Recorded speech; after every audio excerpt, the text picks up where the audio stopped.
I am Chelsea. A few weeks ago, my father, who had been battling illness, passed away. Regret lingers within me as I wish I could have shared with him the joy of meeting his grandchildren. These thoughts escaped my lips, accompanied by a heavy sigh. I got married 5 years ago, at the age of 25, and during the ceremony, my father and I made a pact. I promised to inform him first when I got pregnant. Sadly, that promise remained unfulfilled. My only regret about my father centers around this unkept promise. His illness had been discovered a year ago, and since then, I devoted myself to doing everything I could for him. Regular visits to my parents' home and the hospital with my mother became a routine. I increased the frequency of phone calls and video chats, exhaustively exploring every avenue to support him. Despite my efforts, a lingering doubt persists. Could I have done more? As I mull over these thoughts, my mother, sitting beside me, reassures me, "You did well, Chelsea. Your father would be satisfied." Just then, my sister Portia returns, accompanied by the family lawyer. The mid-40s man hands me his business card, introducing himself as Samuel, the attorney. My mother guides Samuel to a seat, and as soon as he settles in, my sister blurts out, "I heard from this lawyer that Dad left quite an inheritance." I quickly clarify, "It's not all for you, Portia."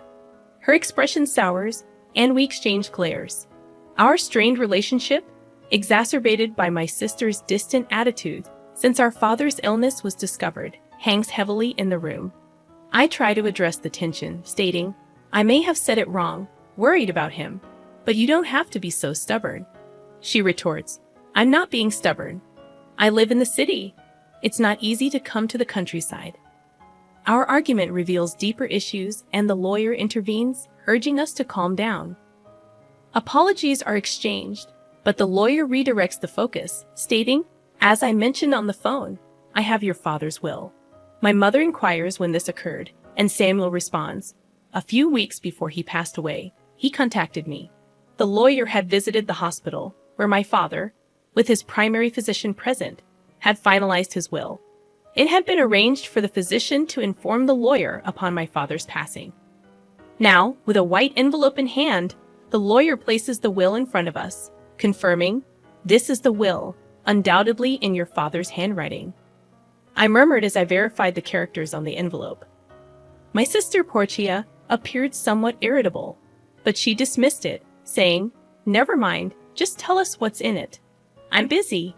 You know that very well," she added, addressing the lawyer with a wry smile. With that, he opened the envelope, revealing a single sheet of paper. The contents outlined that, aside from the house and land, my father's inheritance included some savings and a storage shed. While we were aware of the house and land, the mention of a storage shed puzzled me. As I contemplated this, my sister, visibly annoyed, interjected, "Wait a minute. You didn't mention the farm." The lawyer acknowledged the oversight and explained, "Yes, the farm your dad used to work on as a hobby." He recounted how, after turning 50, my father decided to close his company in the next town and focus on farming near our home. Despite initial objections from my sister, who opposed the decision during her college years, my father persisted, finding joy in the physical activity of farming. Now, my sister insisted that the farm should be part of the inheritance. The lawyer, reviewing the documents, quickly addressed this concern, revealing that the farm was rented land. My sister expressed disappointment, realizing we didn't own the expansive piece of land as she had thought. The conversation then turned to dividing the inheritance. The lawyer suggested giving the house and land to the wife, my mother, leaving the rest to be divided between my sister and me. The savings and storage shed were up for distribution. My sister eagerly claimed the savings, valuing at about $100,000, declaring triumphantly, "I'll take the cash." However, I objected, emphasizing my position as the oldest daughter. I proposed that she could have the storage shed, questioning its significance. Despite my objections, my sister was adamant about her claim to the cash. The lawyer clarified that the storage shed was a small building next to the phone, approximately 65 square feet, resembling the size of a small bedroom. He presented photos of the shed, revealing its dilapidated exterior and basic contents, consisting mainly of ordinary tools like hoses, scissors, and shovels. The realization dawned that the shed held little monetary value. "I don't want it," my sister grimaced. I painted the photos too. It was all very ordinary. These are sentimental items, but they won't bring in money. As I pondered this, my sister reluctantly agreed, saying, "Fine, I'll take the cash. You can have that dirty shed." However, I found it unfair. "Hold on, that's not fair. You agreed to the vegetable farming. What are you complaining about now?" My sister countered, making it difficult to argue. Still, I couldn't let her take all of Dad's inheritance without a fight. My sister pressed me, asking if we were good. My mother chimed in, saying, "As long as Portia won't complain later, I have no objections." Reluctantly, I nodded, and the division was settled. My sister grinned, and feeling uneasy. I immediately objected, saying, "Well, I'm not satisfied." "Give it up. You're so greedy," my sister retorted. Her words left me speechless, and I couldn't deny that family was more important than money. My sister abruptly ended the conversation, and in the end, my mother got the house and land. My sister got Dad's savings, and all that was left for me was the dirty shed. My sister, laughing loudly, signed a document promising not to complain about the inheritance division. Filled with complaints, I couldn't help but vent to my mother. "Mom, why didn't you help me?" My mother replied, "I did help you. I made sure you got the shed." Unhappy about inheriting the shed, I puffed out my cheeks in response. The next day, armed with the shed key from the lawyer, I headed to the shed near the field, a 10-minute walk from home along a deserted rural road. Finally, reaching the empty field, I opened the dusty shed and began looking around for something sentimental from Dad. Yet, all I found were tools and nothing special. Disheartened, I considered taking what was inside when I noticed something odd. The shed seemed smaller on the inside. Puzzled, I walked around to the back and gasped. There was another door. This second entrance wasn't visible from the inside, creating a mysterious space accessible only from the back. Excitement surged through me as I thought, this must be Dad's surprise. Dad loved surprises, even on birthdays. Memories flooded back and tearing up. I returned inside, searching for the back door key. After finding 2 hidden keys in the handle of a shovel, I tried one in the door at the back. With a click, it opened, revealing a cramped space with a large safe. I wondered, is this from Dad's company? I recognized the safe. It was the same one I saw in the corner of his office when I was a child. Nostalgic, I hugged the safe. This was a true memory of my father, and I felt fulfilled. This alone made the inheritance worthwhile. However, knowing Dad, this couldn't be the end. There had to be more surprises. There's got to be more surprises, I muttered as I inserted the second key into the safe. With a slightly rusty sound, the safe opened. What? No way. The moment I saw the contents, I was stunned. Inside was an unexpected inheritance. Overwhelmed, I locked the safe and rushed to my mother. After explaining the situation to her, I called my husband, and with his help, we moved the safe from my parents' house. Then it hit me, the contents of the safe were undoubtedly Dad's. However, if it's part of my inheritance, including the shed, I might have to pay inheritance tax. Better get this checked out thoroughly, I thought. The valuable contents of the safe prompted me to consult the lawyer. According to him, for inheritance tax matters, it's better to consult a certified public accountant. So I got a referral to an accountant from a friend and left all the complicated matters to them. The year passed in this way, and just when I thought things had finally settled down, my sister showed up near my home. "What brings you here all of a sudden?" I asked. "Well, I had some business at our parents' house, so I stopped by, yeah, something like that," my sister replied, her behavior appearing strange. No matter how you looked at it, even if my home was close to our parents', it was still a 20-minute drive. We weren't the kind of sisters who would casually visit, especially after the tension of our dad's inheritance. I couldn't shake off my suspicion as I looked at her. My sister, acting a bit nervous, asked, "Can I come in?" "Sure, But what's the matter? I inquired. I have something to talk about, my sister said, forcing a smile. Reluctantly, I let her into the house. After serving some coffee, she started to fidget, and then began to speak. So, did you win the lottery or something? She asked. What? No. I didn't, I replied. Then did your husband get a bonus? She questioned, puzzled. I never buy lottery tickets because I'm not interested. My husband, who's a salaried worker, does get a holiday bonus, but it's not that time of year, I explained. Confused, I asked her directly, Hey, what are you talking about? Suddenly, my sister got angry. What are you making fun of me? No. What are you talking about? She snapped. Money. Money, you have it, don't you? Money. My sister spoke excitedly. It was a story from a few days ago. Living in the city, my sister had run into our aunt by chance, and the woman started the conversation like this.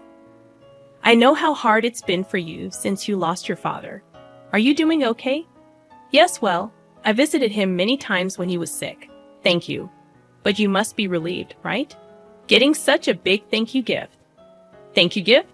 Yes, your sister sent me a $500 gift card as a thank you for visiting him. What caught my sister's attention was the gift card. Hearing that I had sent it, she was convinced I had come into some extra money. You got a windfall, didn't you? Just admit it. My sister interrogated me. Ah, that's what this is about, I sighed. My sister didn't like my attitude and yelled, What's with that attitude? Are you mocking me? No, it was a thank you gift. So, where'd you get the money for it? That's what I want to know. From the inheritance, remember? I replied. So, I sent thank you gifts to relatives who had helped us. I began, and upon hearing this, my sister frowned. All you got was that dirty shed, she remarked. Yes, that's true. But you can't sell that for money. However, there was a safe inside it, and that's where the real inheritance was. A safe? A real inheritance? I carefully explained to her about the watches in the safe, all valuable items collected by my father as a hobby during his lifetime. However, I didn't know their exact value. On the other hand, the remaining savings were about $100,000. Considering he was a business owner who could retire early, that amount seemed small, leading me to think he might have invested a lot in those watches. If they're valuable, you'll have to pay inheritance tax, my mother had said after seeing the contents of the safe. What should I do, Mom? When I asked, my mother thought for a moment and advised, Things like this always come out. You should declare it properly. How? Well, let's ask that lawyer we spoke to recently. So I consulted the lawyer again, and I was told that if you inherit valuables, the inheritance tax is determined by their value. At that time, I was also told that a certified public accountant could handle it for me. As a result, it was found that the watches alone were worth at least $500,000. With watches this valuable, you'll have to pay inheritance tax. How should I pay it? I asked. The lawyer suggested, how about keeping the ones you're emotionally attached to and selling the rest?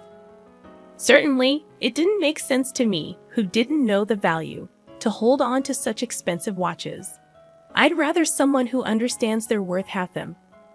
With that thought, I sold some of the watches, used the money from the sale to pay the inheritance tax, and sent thank you gifts to the relatives who had helped us.